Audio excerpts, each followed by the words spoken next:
Crystalized and the whole Ninjago show is over now, which is very surprising. So yeah, a couple of days ago we got the final episodes and I have a lot of opinions about it, so I think it's good to start with my first opinions about this finale. So let's get started. It wasn't really that good.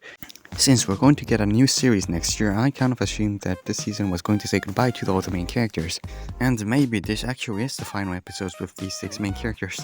But my stupid brain assumed that they're going to kill them off, or actually have them, turn them into statues or have a sad fate.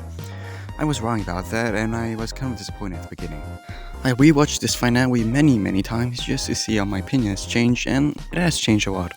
I think I kind of understood now, and I'm kind of over the fact that ninja are not going to die. Even if I'm kind of sad there are no consequences, I actually kind of accept that now.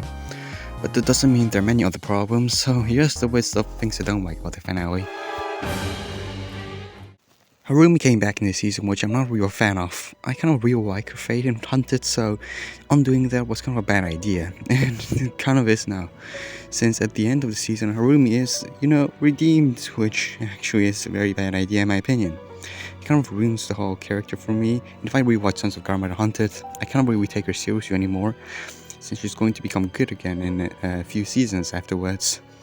So yeah, I don't like what they did to Harumi. In my opinion, I think I could make a whole video about fixing many of these problems. In my opinion, problems these are just what I think are problems. If you disagree, of course, you're allowed to do that. I think it would be better if Harumi maybe just went to jail, or kind of said apologies to Lloyd. But since the episode was so short, they weren't able to do that, and instead she's kind of just a terrorist walking free in the monastery.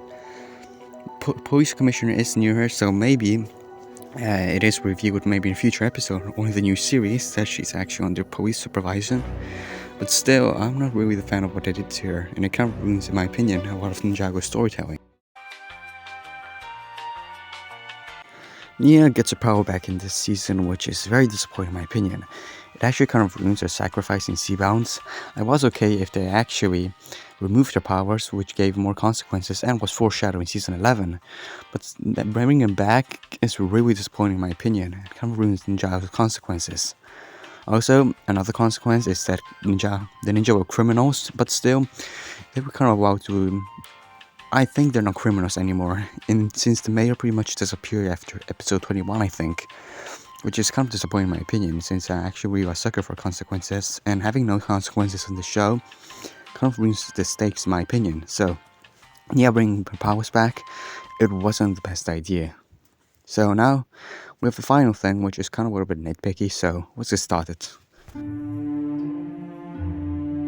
The Orl's defeat was very disappointing, since this is the third return, or second return you could say. And I actually thought they would actually have a very interesting way to defeating him, but still, they did it in the same way. In Season 2, Lloyd defeated him using Golden Power, which I think it is all the element powers of creation combined, or a stronger version of the element of essence of energy. Then in Season 3, he was defeated by Ice, which of course is one of the main element powers of creation. Now he gets defeated by the 4 elemental powers of creation again, which is very disappointing in my opinion. I think they should have maybe used Lloyd having his only side and the 4 element power of creation, so that kind of does a balance thing, which is in my opinion the best idea. The only way to defeat the overworld is with balance, with light and dark combined together. So, can the Overlord come back, since he was kind of defeated in the same way as the other 2 seasons? That's kind of disappointing in my opinion. Also, only Lloyd. It was foreshadowed and teased, and actually talked about in many episodes before. We only see it for 20 seconds, which is, in my opinion, very disappointing. I keep saying this word a lot, but still. I think we should have seen a little bit more of only Lloyd. Maybe while driving the dragon, he kind of is able to control it. So yeah, I think this finale is... I think now it's just okay, but still very flawed. I think my opinion could change in the future, since, of course, I kind of didn't like endings that much, but I think it's grown on me. Even Awakenings from Season 11, I disliked it, but now it's just okay in my opinion. So I could make a whole video about trying to fix a lot of these problems from this new season. I think Crystalized Part 1 is really good. I think Part 2 has really good episodes, such as The Fall of the Monastery. And I think Brave for Foolish was also pretty solid, but still has some very bad things, such as Return of the Ice Emperor, but when I just mean the scenes with Zane, I think they were very disappointing, and Compatible was also pretty disappointing in my opinion. So yeah, main problems were Nia having her powers back, Harumi being redeemed, and I think these are problems which are very big in my opinion. So I think this video is going to end it right now. I think it's a little longer than my other ones. I just want to point my opinion out from this season.